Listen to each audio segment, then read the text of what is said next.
Hello, welcome to Arise and Go Outreach. Today I want to talk about the woman at the well.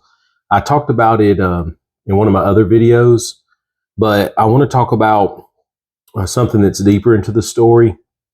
You'll find this story in the book of John, chapter 4. It starts in verse 1. It'll go through verse 42. It don't take long to read. It's a very good read. So I want to lay down some groundwork so you understand what we're talking about here. There is, we know that the disciples are Jews, and Jews and the Samaritans didn't really do things together. This is a story about Jesus not getting into things like we do in today's times, where if you don't look alike or you're not from the same place, cultural differences, then we kind of sometimes don't mingle. However, we see Jesus don't work like that, because when Jesus tells his disciples he needs to go through Samaria, the disciples, they want to go around the town of Samaria. They don't want to go into Samaria because, like I say, the Jews and Samaritans, that's not what they did. So just a quick, something I'd like to help is that I try to pray that my eyes be more like God's, because I want to care more about the soul of a person than the appearance of a person. So maybe pray about that if it's something that you think that would help you. So in this book, John chapter 4, Jesus tells the disciples, like I said, that he needs to go to the town of Samaria, because he needs to go there because of what's going to happen with this woman and what this one woman is going to come to do because of what Jesus does in her life. So the woman comes to the well at about 12 o'clock, and in the middle of the day, at the hottest point of the day. So the reason I say that, what importance is that? The reason I say it is because most of the women would wake up and go there first thing in the morning, and they would first thing in the morning, so they could go out and they could clean and they could wash and drink and bathe and all of these things that you do with water. So of course, in biblical times, they would have to go to this well, but she went by herself. And there was obviously something between this woman and other women to where she went by herself. We see that the woman was divorced 5 times, and that she was what we call in today's time shacked up. Her and this man wasn't married, but yet they were living together. So that was something else that would cause a conflict. So we see that Jews and Samaritans don't mingle together. A woman and man not being married and living together, that throws another kink in the story. And Jesus comes into this town to talk to this woman. So he tells the Jews, the disciples, he says, go into the town of Samaria and buy food. And then this woman, this Samaritan woman, comes to the well, and Jesus is there. After he sent the disciples into town, he's sitting there at the well, and she comes. And from all we can tell in the story, there's Jesus Christ and there's a Samaritan woman at the well at this time, just 2 of them. And that's significant because Jesus Christ come to earth, argue 32, 33 years, and that the Son of God found it important to spend time with one woman, a one-on-one conversation with this woman. So he meets this woman, and he says, woman, give me drink.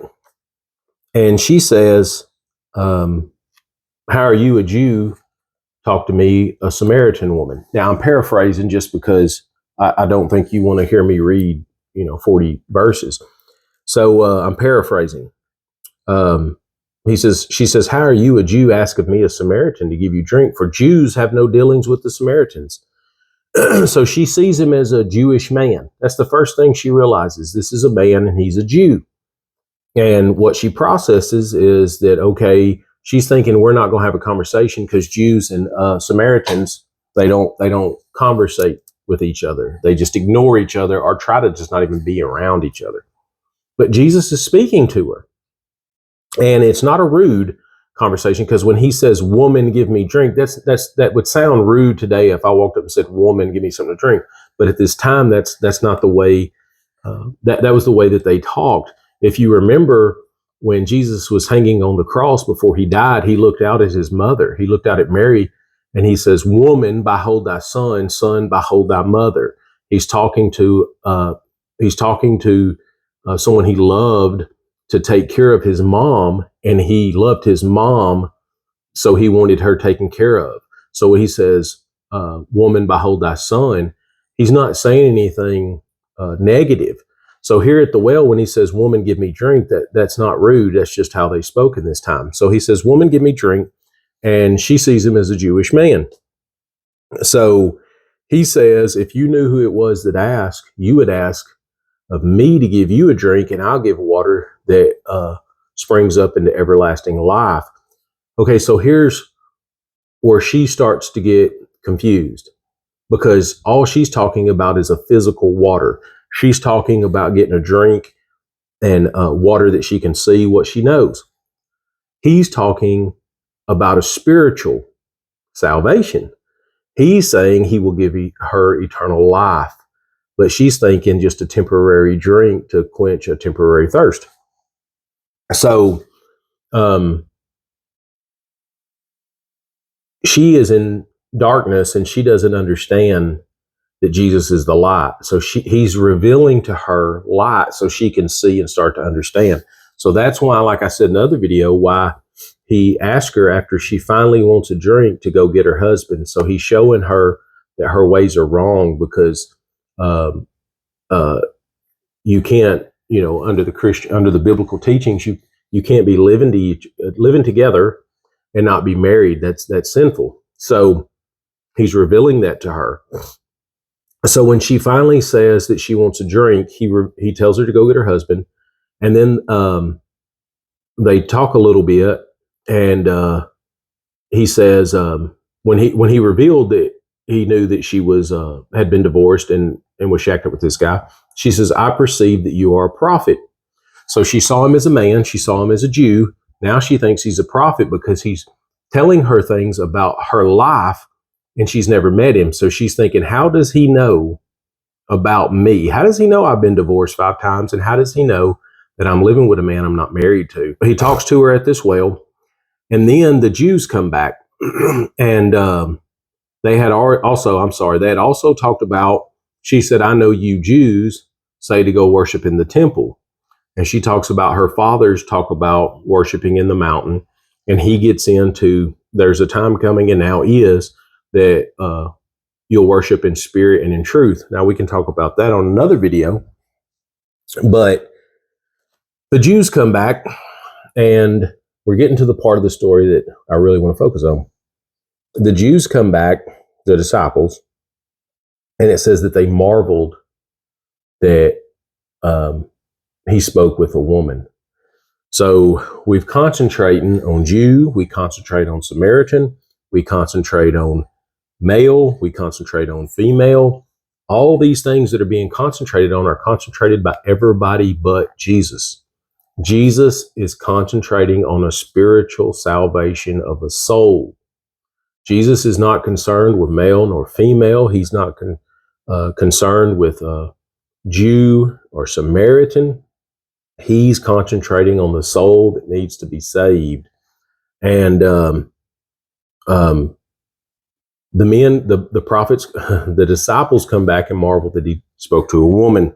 So remember, at this time, she had taken her water pot to the well to get water. That was what was most important to her at this time. We all do what we see as most important to us at that time.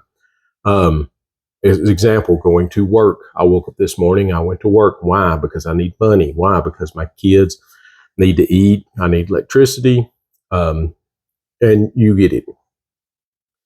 And this woman found it most important to bring a water pot and get water. But after her meeting with Jesus Christ, let's read now in John chapter 4.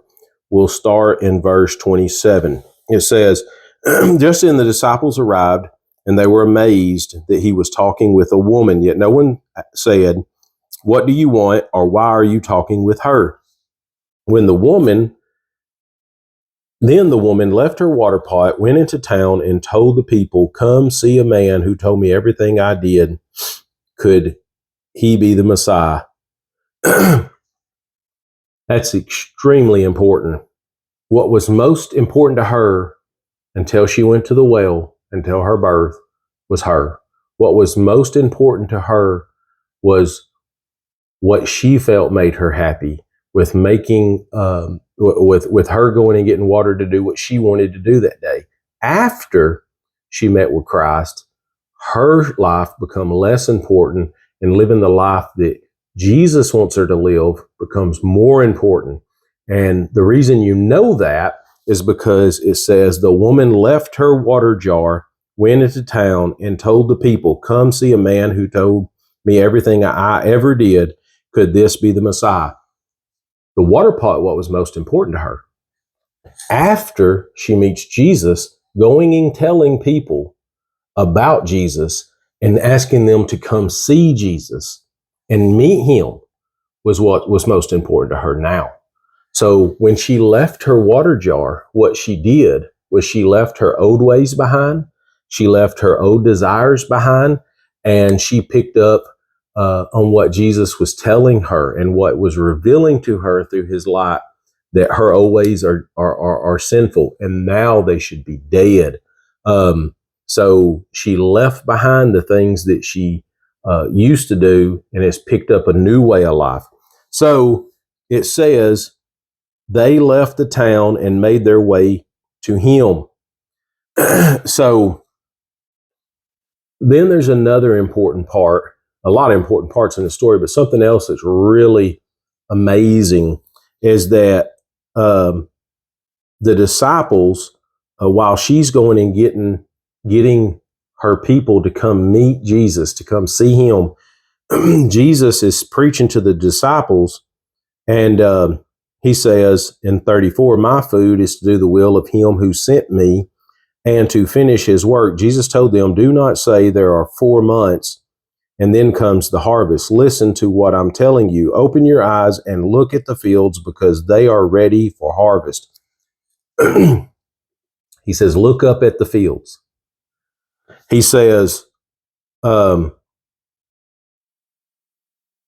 "I sent you to reap what you didn't labor for. Others have labored, and you have benefited from their labor."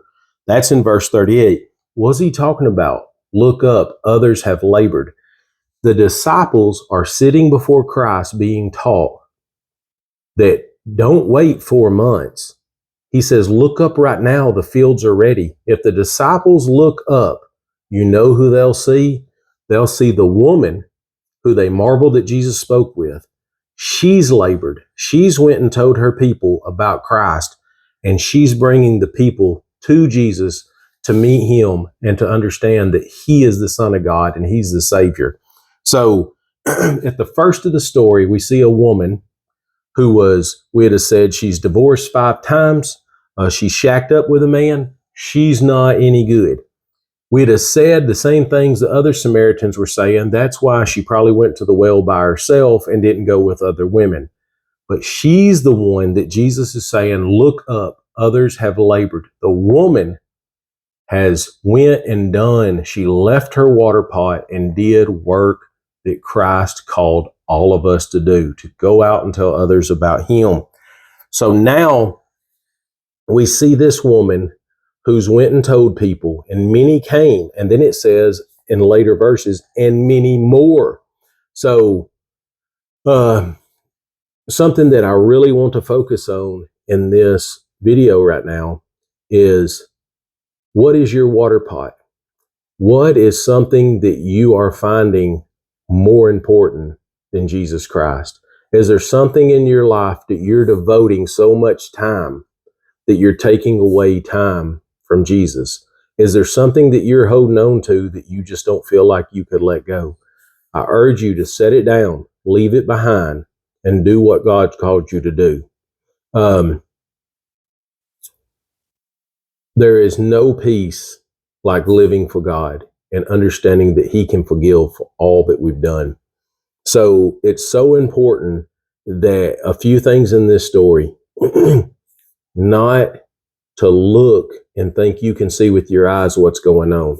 Because if you'd have went in town of Samaria and you would have thought, who is Jesus going to use?